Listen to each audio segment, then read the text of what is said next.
started with a boy. I won't say he confused me. It was just like I was in love. I was in so much love. Oh my god! You met in the UK. We'd met here before, but then I was just like, no. And then we met again in the UK, and I was at uni, and I moved cities for him. My parents. Oh my god! Yeah. My gosh, I moved cities, and this is now going to be one of those. Like, this is where our money went.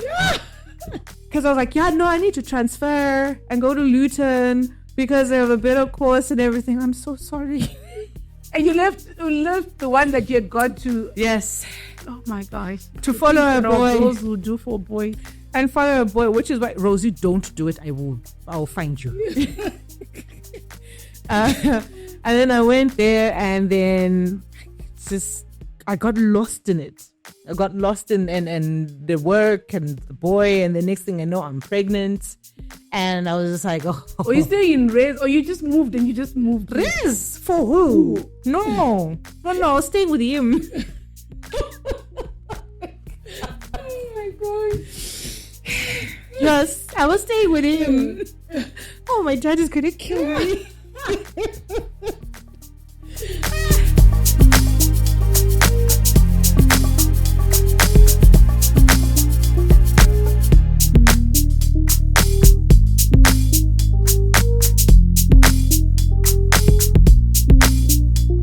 Hi everyone, welcome to another episode of Moments with Nyengeterai.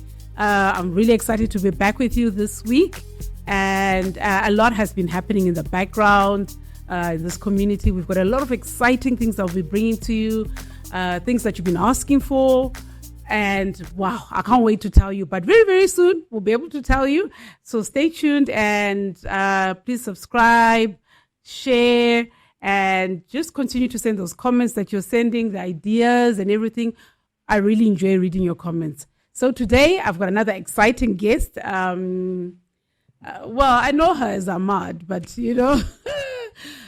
I was actually shocked when I found out your real name, because all along I thought Amard was your real name. But anyway, Amard, welcome. Do tell us what your real name is and why Amard. Let's start there. Oh, well, hi, Nyenge. It's been a while. Nice to see you. I know, it's been a while. Yeah. Oh, okay, look, my name is Nonkululeko. My actual name, my given name is Nonkululeko, which means Mother of Freedom. I was the first child after independence, so obviously that's where that came from. And Amard is my rap name. It's the name I used on radio. It was, what was it? I was, before I went on radio and TV, I was actually a rapper.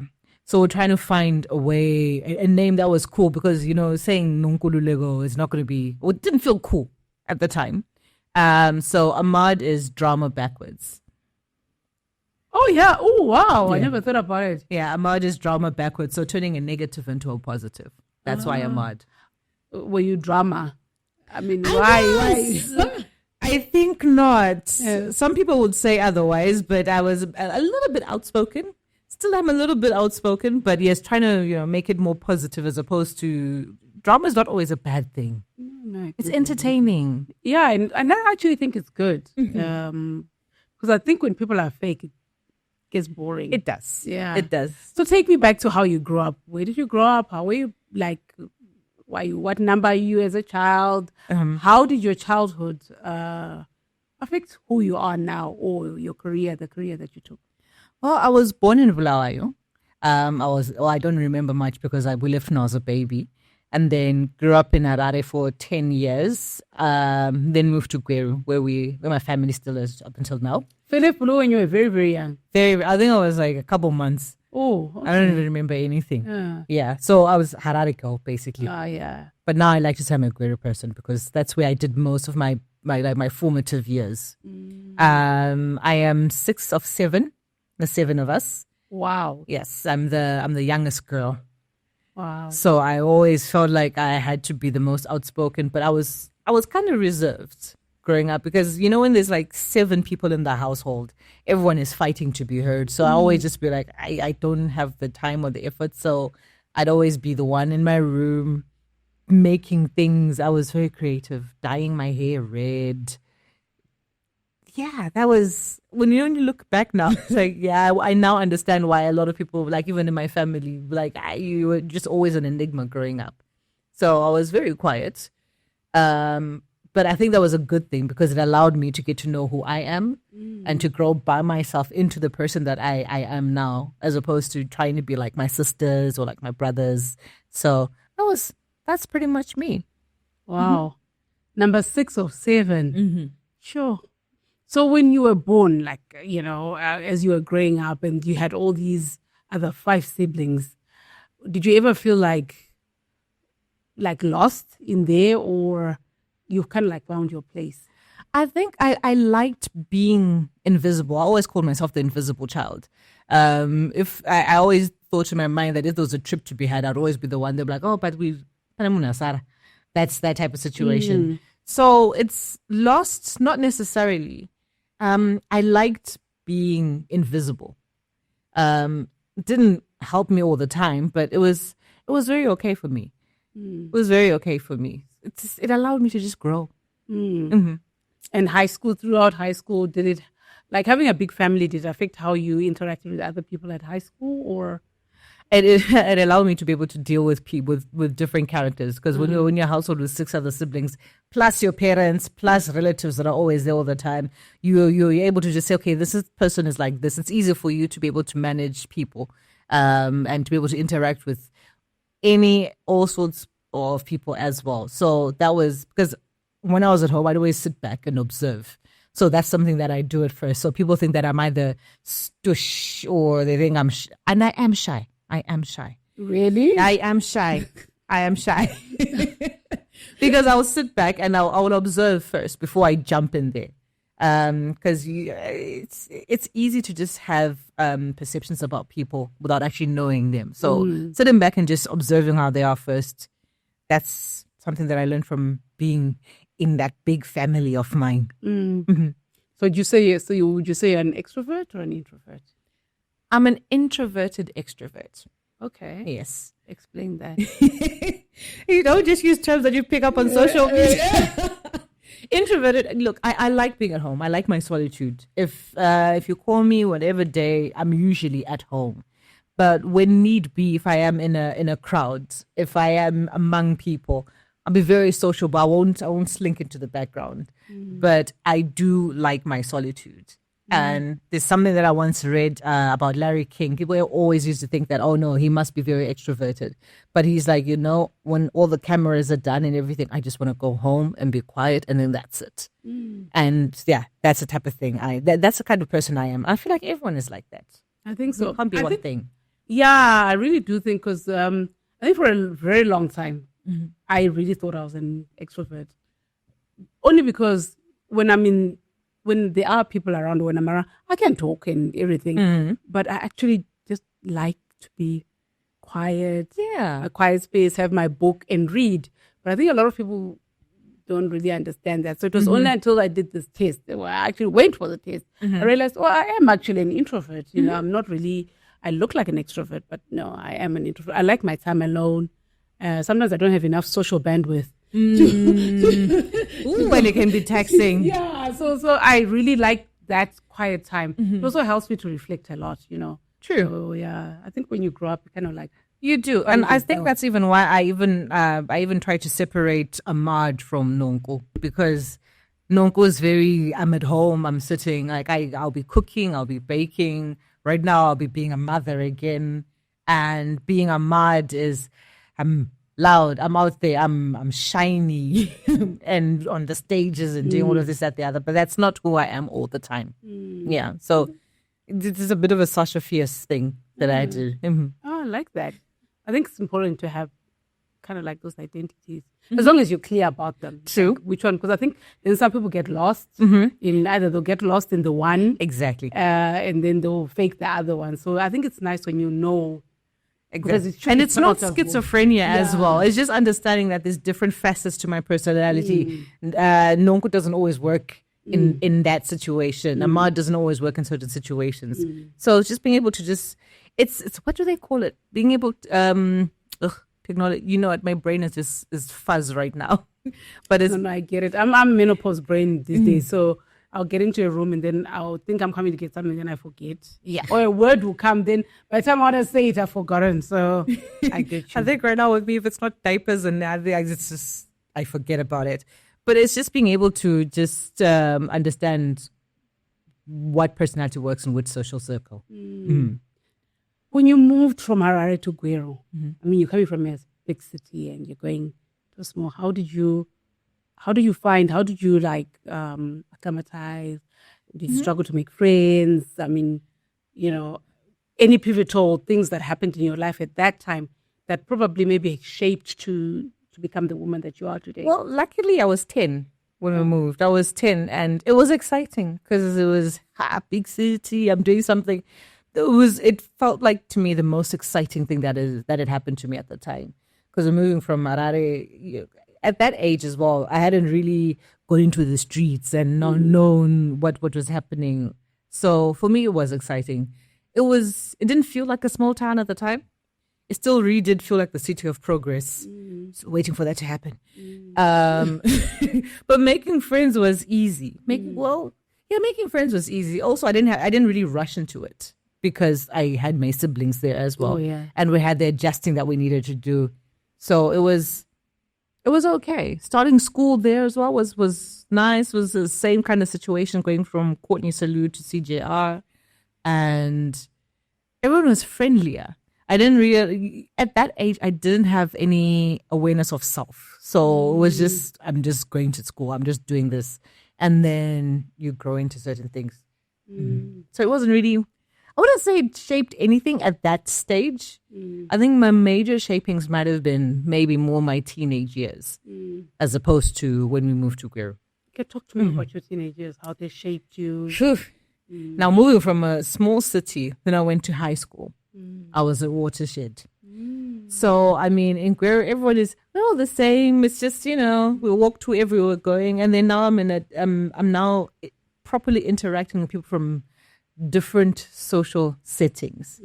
And I was even meeting again some friends that I'd gone to school with when I was younger.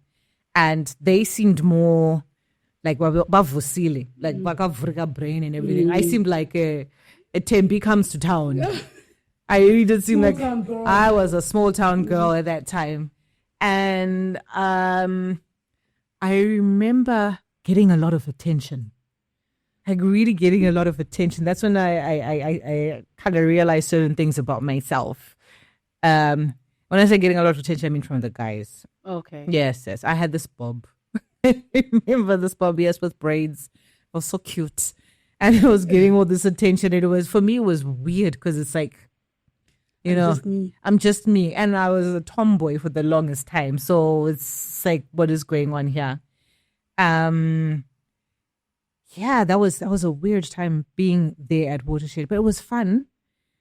But it was just now understanding, okay, now I'm a teenager. There's certain things that are happening that didn't quite make sense because I still wasn't in the brain of have boyfriends and things like that. For me, it was just like, I will die. My parents are soldiers. They will kill me. So I'm not doing any of that. Leave everyone else to do that. And then leaving again, because I changed schools again after Form 2. Went back to Gweru. Now I'm the big fish in a small pond. And I think that's when I actually grew into myself, because that's when I realized, okay, I do have certain things that I'm capable of. I do have a certain level of confidence that I can exude here and there. And it was a bit of a struggle to fit in at first, because it was, why is everyone not as big and as loud? So it was from Watershed to MCC. Ah, okay. It's a small town area. Yes. So everyone at MCC is a big fish, and I'm coming in a bigger fish. Please don't come for me for that one. And there was a lot of negativity that met me when I got there. So it was like, okay, I'm coming from being really liked to suddenly everyone is staying away from me. You are? Exactly. So it was, okay, am I a bad person? Do I need to shrink? Do I need to, what needs to be happening? I just didn't understand. I think it took me a whole term or so to actually just acclimate to everything that was happening at school. And then I made one friend, and to this day, she's still my friend. because I think she kind of realized that, I don't know, she's actually a good person. It's just, she just comes from a different environment altogether. Whereas everyone else I came with at that time was fine. So it took a while. But then after that, it was good. It was just, there were moments of of difficulty as well, because you're now discovering that you do have a big personality, but then you can't quite be as big as you want to be. Because I went there, I used to shave my head, like at the back, just the back, and then leave it up there. So understand that MCC is a Christian school. Everything is prim and proper. Your skirt's underneath your knees. You have to be a certain way. And I'm coming in with my hairstyle, and people had met me like the holiday before, and I had red hair, and no one had seen that in Gweru. So for them, they were like you said, who does she think she is? And so there was all of that, having to deal with that, and having to adjust, having to, I don't want to say reduce myself, but I had to, on a level. I had to calm down. There are people judging you by the outside, your outside look. Yes. Judging from that and a lot of other things. So I had to, like, there's a word isn't there where you say nini pisa. Yes, that's what I had to do. That's what I felt like I had to do until later on, when I was like, you know what, it's fine. Let me just be who I am. He who likes me will like me. He who doesn't will not, and that's fine. But how did that make you feel, having to minimize yourself, or just so you can just, It's stifling.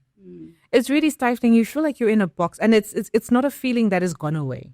It's a feeling that to this day it happens in certain sections, places I've been, and you feel it feels very claustrophobic, and it's either you take the choice to say, I'm actually going to reduce myself, I'm going to fit that mold, or I'm not, and it's very isolating at the same time, unless you have at least one or two people that can actually understand that, okay, this is what is going on with this person, or this is the kind of person that they are. But other than that, it's hard. There's a lot of resistance. There's a lot of negativity that is thrown your way, because either people feel threatened, or they just don't understand the person, or take the time to actually understand that, okay, no, this is just this person's character. Because I feel like I'm adaptable, but I also know that I'm not a shrinking violet. So it can be isolating. This is when this is where the introversion comes in, where you go home and you sit down and you're like, okay, it's okay. I'm this person. They just don't understand the kind of person I am right now. And it's okay. I don't have to change to be anyone else. Especially at my age now, it is what it is. Yeah. But I'm just thinking, you're like a high school student, and you found yourself, and then people are just behaving in a certain way towards you. You knew, how would you talk to yourself now, to the teenager then? What are the things that you'd say to them? Because I'm just imagining that there are probably some teenagers going through exactly what you went through. Yeah. What would you say to someone like that? Like, how do you're young. You're in a big school. You've got this big personality. Yeah. But people are trying to shrink you. What advice would you give someone like that? You don't have to shrink. It's. I know we be wanting to make friends. You want to fit in, but you don't necessarily have to fit in, because you'll be surprised how many other people are exactly like you, but then they were too scared. They weren't as brave enough to just be the person that they actually are. So just continue being who you are. When it gets too much, it's okay to retreat and to just process everything and then go back out there. You don't have to change for anyone. You don't have to fit into a particular mold. It doesn't mean you have to be a rebel, but you be confident in yourself, because this is why we have different characters. This is why we have different personalities in life, because we're not all meant to be the same. Our differences are what make us very exciting. So be exciting. But don't be a rebel without a cause. You say without and if a they're cause. feeling isolated, sometimes teenagers can be mean, eh? Especially, I think teen girls.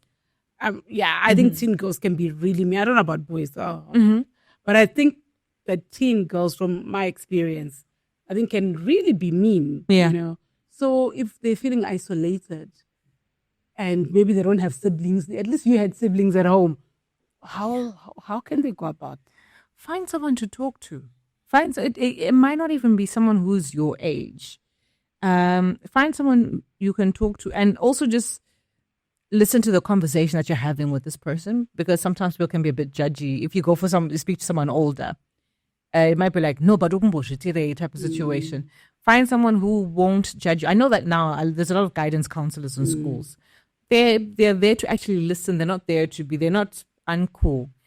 They know, they've been where you are. So they know what you're going through most of the time.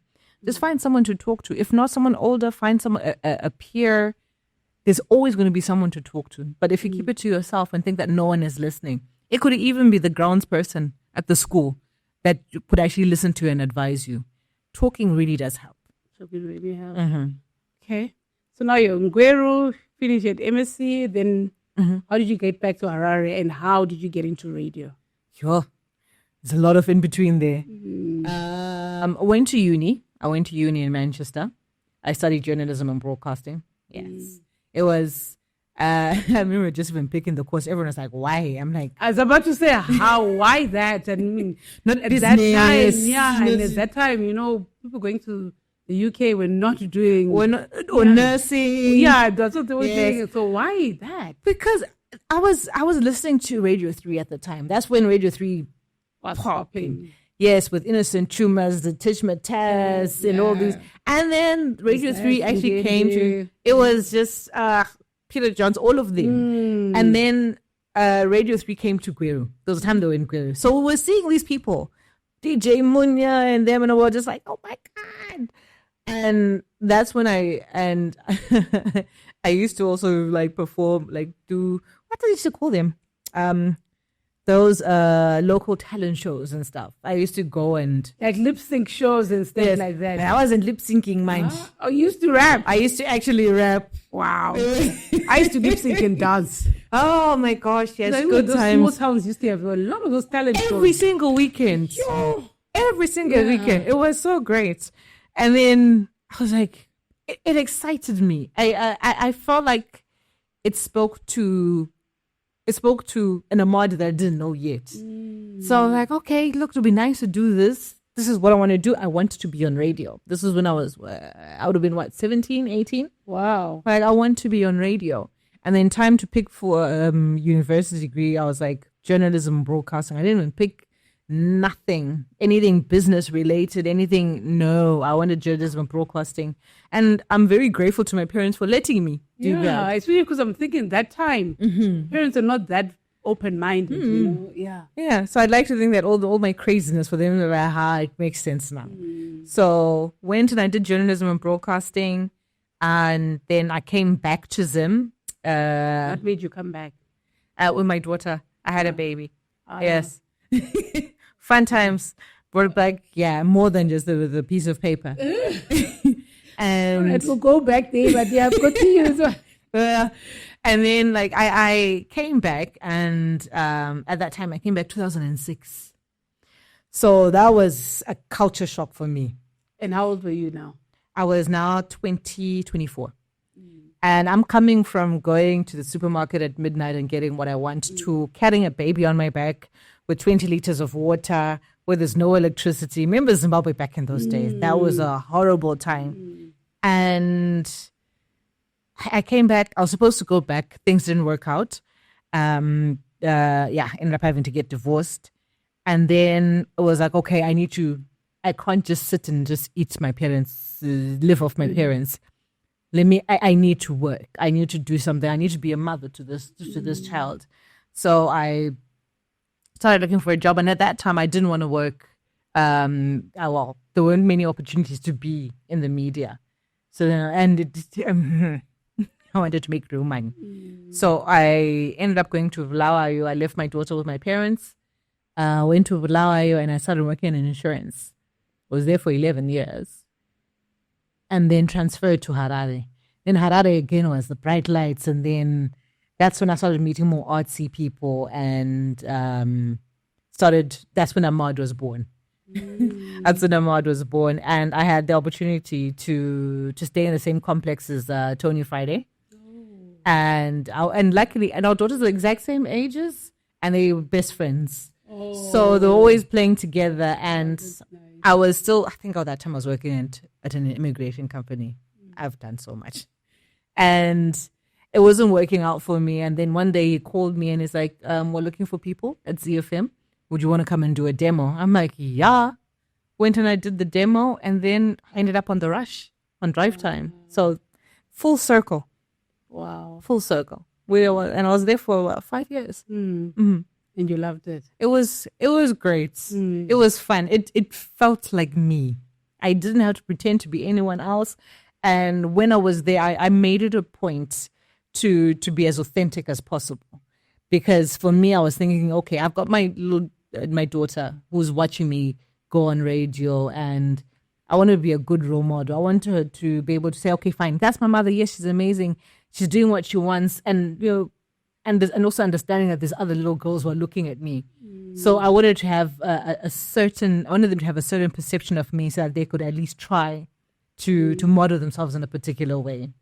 So made it a point to be very authentic when I was on radio, which is why I was just, I think I was just all over the place. I was all over the place, but I tried to at least have that focus, which was fun. I was me.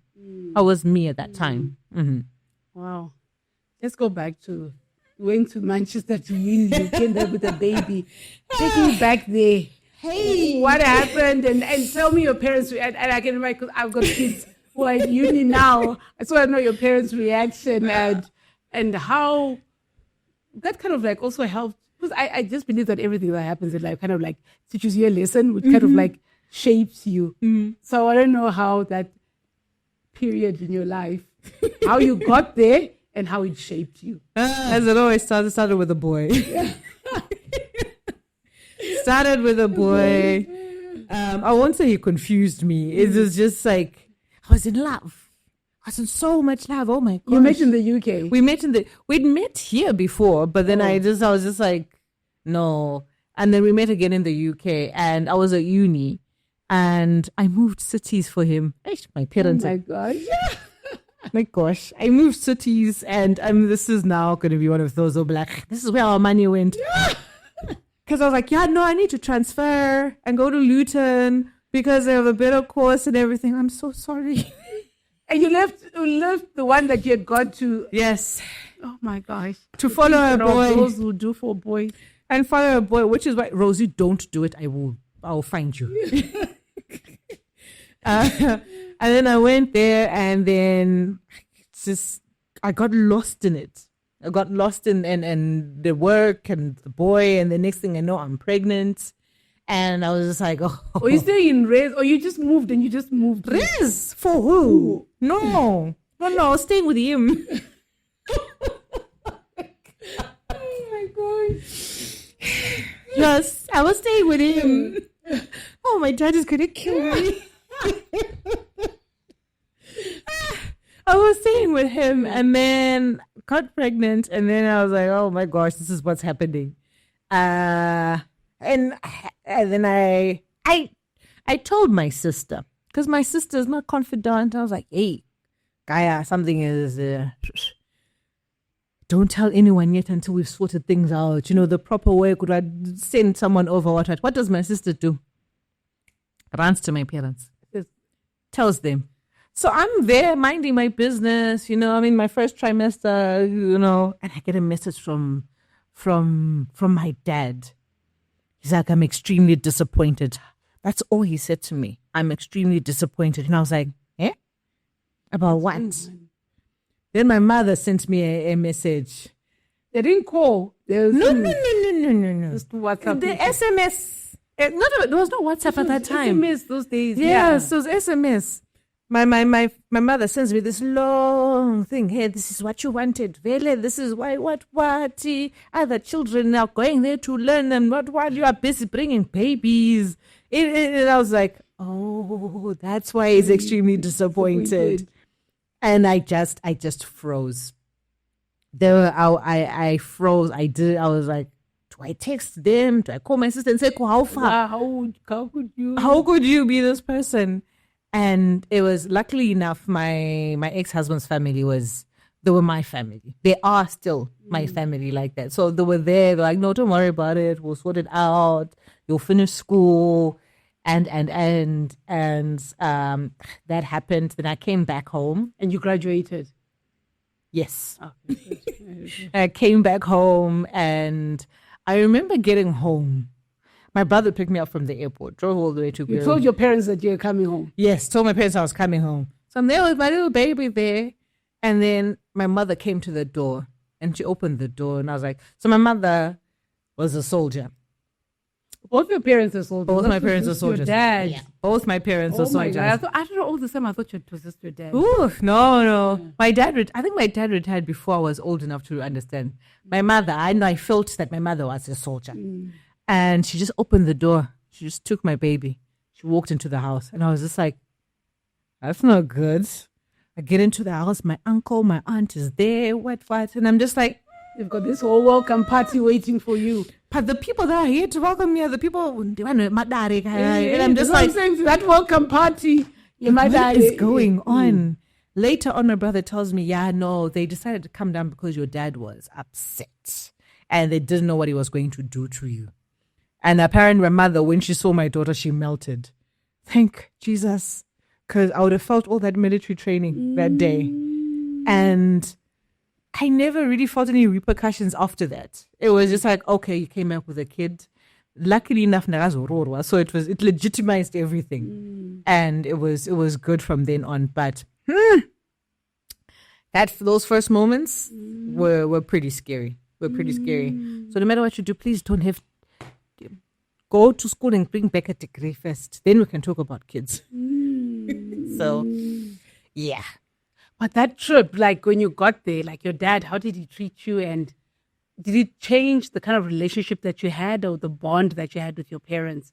It's, if anything, it brought me closer to my mother. My mother and I had a difficult relationship where it was pretty difficult. But the way that she loved upon my daughter I think it was just like, this is my just perception, that maybe just her way of like giving my daughter the love that she wish she could have given to me in that moment.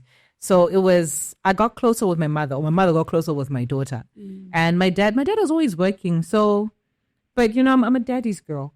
So for me, it was, I think also when he saw me, like how my mother saw my daughter, it was just like, don't do it again type of situation. So it was, they saw me differently, but then I also understood the importance of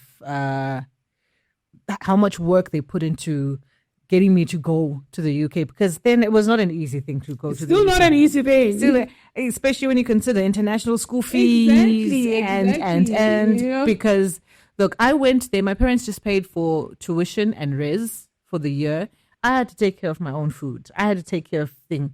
And I remember there's a time that I actually went 1 week where I was just doing pot noodles, having one pot noodle a day. And that's not enough to sustain you until I ended up getting a job. But then I understood like, oh, okay. So them working as hard as they are for the 7 of us. Exactly. I was about to say, there were 7 of you. For the 7 of us. And I had to just take care of myself. It was a lot. And I just grew to appreciate just how much work they're actually putting into raising us. And yeah, to this day, I'm just super humbled. I'm sorry. Wow. And what would you say to your daughter? I mean, like now, obviously your daughter's like what, 18, 19? Yeah, she's 19 this year. And they're about to go to uni? Yeah. Yeah. See, I think I was blessed to have an amazing daughter. She's very level-headed. She doesn't even want to have a boyfriend. And I always wanted to have that open communication with her. So we speak very openly about a lot of things. And she's very mature for her age, but naive at the same time, which is a good mix, I feel. She understands the value, the importance of working hard, because she also started working, like, in the UK, they start working early. Like at 16, she started working at 16, even though she was doing going to school and everything. So she understands the importance of working hard, but also just you know, kana usingachikire mwana wako. I miss her very Rosie. Like I know that she's focused. She knows where she wants to go. I always want to have the conversations with her because I feel like I didn't have that guidance. So, okay, pick this course. Do it like this. When you go there, understand that there's going to be this happening. There's going to be distractions, but you need to remember that you're here. You're supposed to enjoy your time, but know why you're here. Yeah. You still have so much time in life to have fun. But while you're there, understand why you are actually there. And I think I'm blessed to have a daughter who understands that.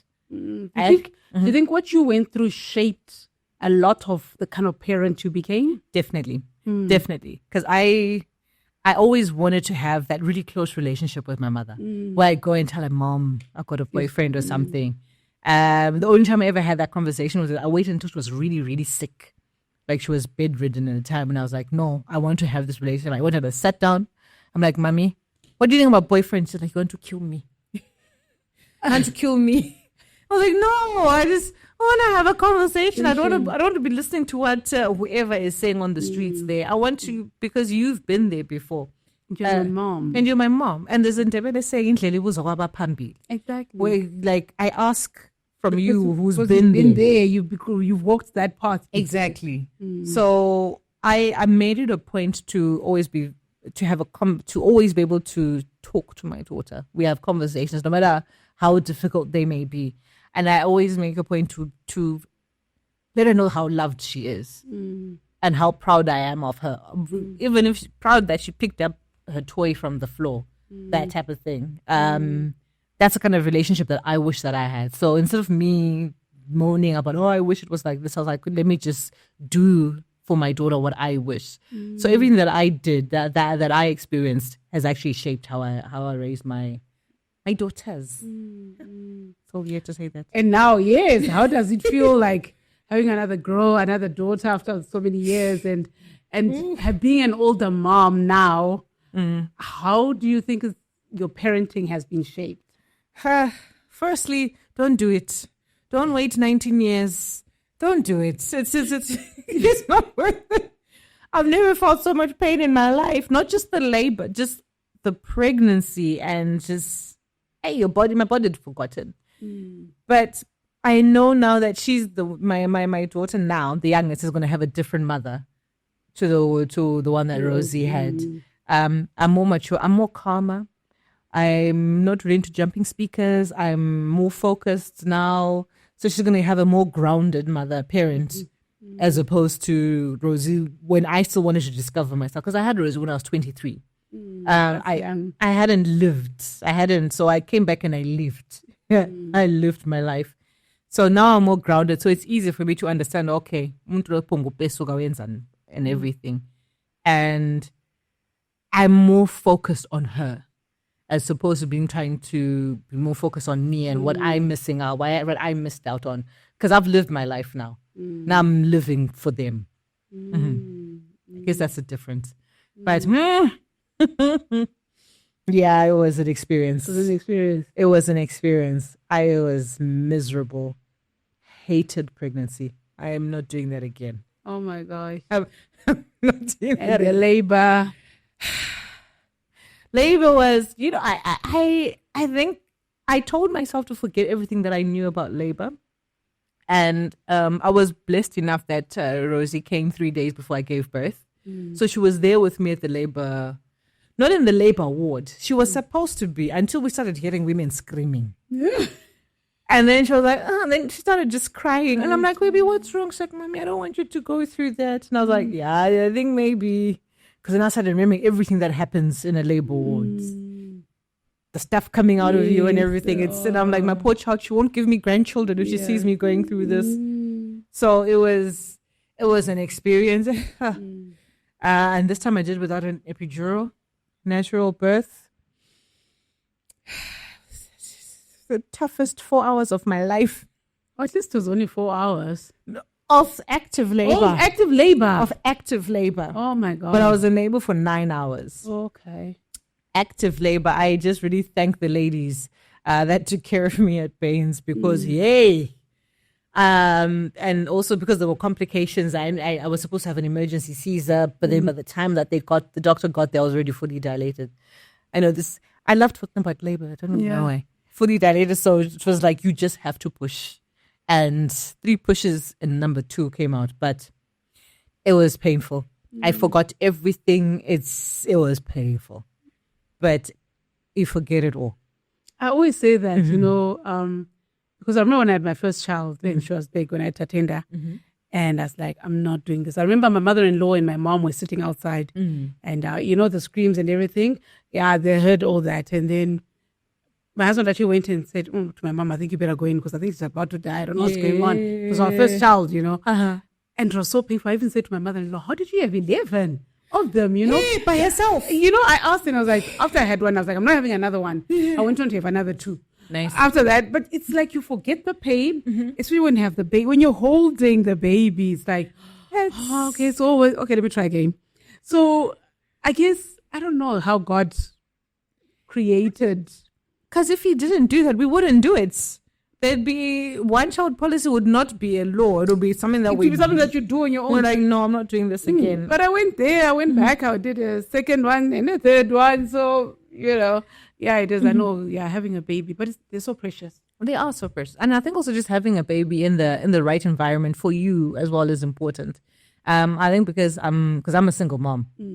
And I was having this conversation with a friend of mine yesterday, around about the same age, and she's like, she doesn't have children. She's like, I want to have one, but people are not being serious about commitment. That's another hurdle. You need to actually have that stability to be able to do to have and raise children. It's not easy to do it by yourself. I was about to say, like, being a single mom, what are the biggest challenges, I think, being a single mom? And it's doing it by yourself. It's being alone. You feel so isolated because right now I'm currently maternity leave. You feel so isolated and you feel like everything has stopped. You feel like you don't know. Like, I don't know who I am right now. I know. Yes, I'm Nonku. Yes, Muna Rosie. But then it's the kind of person I'm supposed to be, the kind of person I am. I don't know who that is anymore. All I am right now is a feeding machine, and I'm here to keep this little one alive. And I hear conversations that people are having, go on social media, see people living their lives, and I'm just like, and me?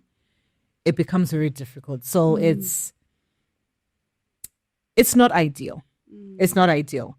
But I believe that God wouldn't have given me this angel if it wasn't for a reason. So, and also she's an answered prayer. So that's the most important thing for me. Yeah. So I think and I think but you know what comes with having a baby sometimes, those emotions, they're part of and with time, give yourself a few months and you'll find yourself again. You will find yourself. I need you. I need you. No, you'll find yourself again.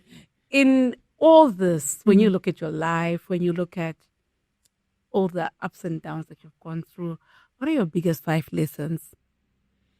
Like life lessons that you'd say, you know what? For me, this is, Don't be afraid to change everything that you think you know. I've gone from being in insurance to being in immigration to being on radio. Now I sell cars. And I feel like sometimes as people, we feel like, okay, I can only be one thing. You don't have to be one thing. You can be as many things as you want. We don't live 1 year and die. We live 40, 50 odd years. You can do so many things in that. That's one lesson. Be kind to yourself. Be very kind to yourself. It's very easy to, I should be doing this. I should be in a certain place. I should be doing this. But you are where you are for a reason. That's another one. And 2, 3, you can always work towards what you want. And you have to be willing to commit to the journey, because it is not going to be easy, especially if you're changing everything that you know in terms of your friendships are going to change, your financial situations are going to change for a bit. How you perceive yourself and how people perceive you is going to change. So you just need to stay on that path and go there. And 2 more. You're allowed to have the dreams that you have. You're allowed to want what you want. No one, you don't need validation from anyone. You're allowed to want what you want. So don't feel like you have to not. Now, no, I can't think about being a millionaire because, what about Ningi? I just want to cheat. No. Want what you want. And you'd be surprised that the minute you just put it in your head, you end up achieving it. And there'll be something else greater waiting for you on the other side, which is the most important. And just, be happy. Find things that make you happy. No one else is going to understand them. Like, when I started riding bikes, everyone was like, hey, alpha. I'm like, well, look, it makes me happy. And that's what that is. There was a time that I was even now riding by myself because it just made me happy. And that's just important. I think those are, 5 lessons I can come up with. Okay. Oh, very good 5 lessons, actually.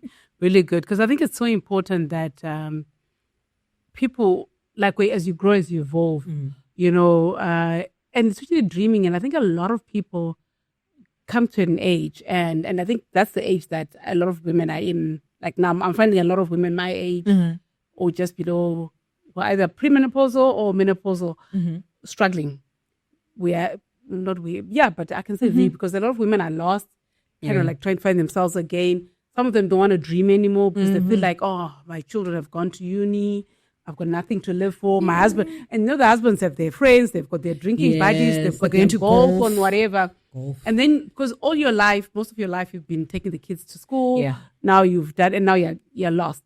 So I'm finding a lot of women are like lost and feel like they can't dream. But I love the fact that you've just said that again and reinforced that you can dream again. You can dream again. You can evolve. You can do whatever. It's never too late. As long as you're still alive and you're on this side of the earth or this side of the world, I think I think another thing that should pick up on what you said, it's as women we tend to live for our children. Yes, that's what we're supposed to do, but don't live for your children, live your life, because our children end up emulating what they see. So if you want your children to aspire for more and better than what you have, you do it for yourself. If you're going to be a parent who puts the kid in the back and goes to a festival, do that. Because that's what you want to do. They'll be like, okay, my mom is a free person. This is what she likes to do. Because when they grow up, because I remember when Rosie left and she left when she was 10, I was lost because all I was doing was being a mother. I wasn't me anymore. Our kids grow up and they live their lives and they go away and then you're stuck. I mean, this is when you end up being lost. So just live for you. I love that. I love that. So to close us off, I'm going to ask you a few fun questions. No, they're not. They're just very fun. What's your favorite color and why? I've been doing a little blacks and grays. Color-wise, I like purple because it just makes me smile. Really? It just makes me smile to see it. Nice. It's different. And animal, what's your favorite animal and why? I don't like animals. I like to eat animals. So I do love cows. What's your totem? Because the way you said, I love to eat animals. I don't eat my totems though. I don't think I have. I'm a Dube. Busy. Oh, okay. Yeah. Okay. Mom Tempo. So you're my kid's aunt. Yes, your husband's sister. Yes. Yeah, you're my husband's sister. Okay. What's your favorite book that you've read that every time you think like, this book made an impact in my life? What is it? Atomic Habits. Atomic Habits, because it's just it had an impact because I like to think about the bigger picture. What am I going to do? This is where I want to go.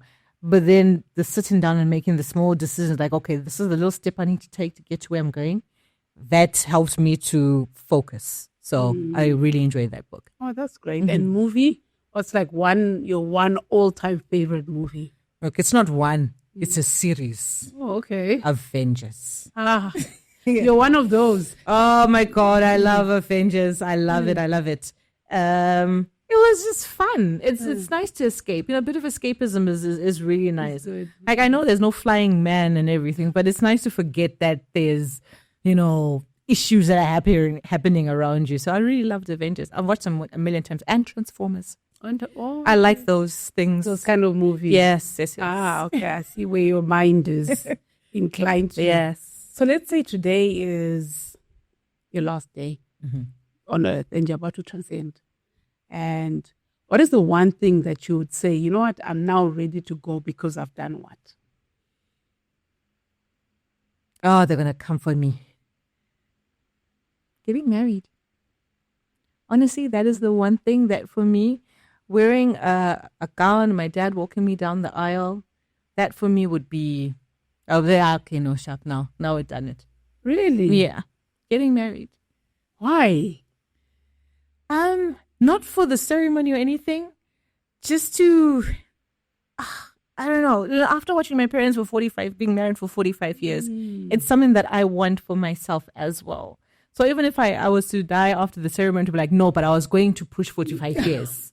Just know that.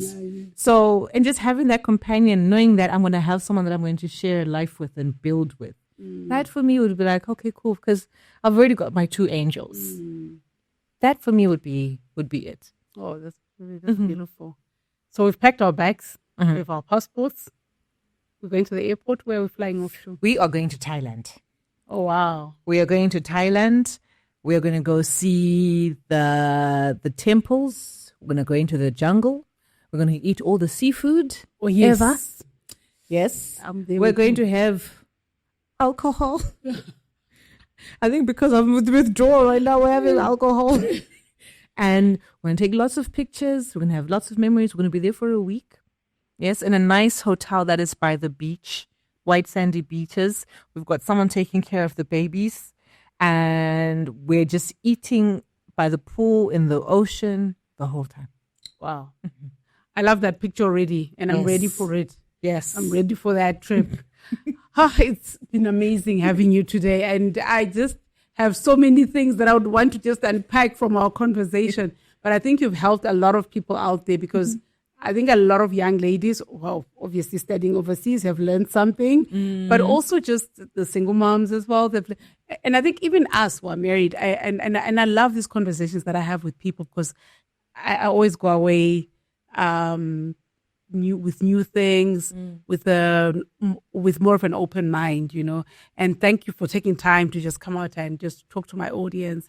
And what's the one last thing that you'd want to say to them as they go into the week? Don't be scared of Mondays. Mondays are a new beginning for you. Yeah. So just don't be scared of Mondays. That's what it is. Don't look forward to Friday. But Monday is your chance to do something different. Just that. Oh, wow. So you heard what she said. You're going into Monday. Enjoy Monday. Look forward to Monday. Plan for Monday. Prepare for it. So I look forward to seeing you next week. Have a fantastic week.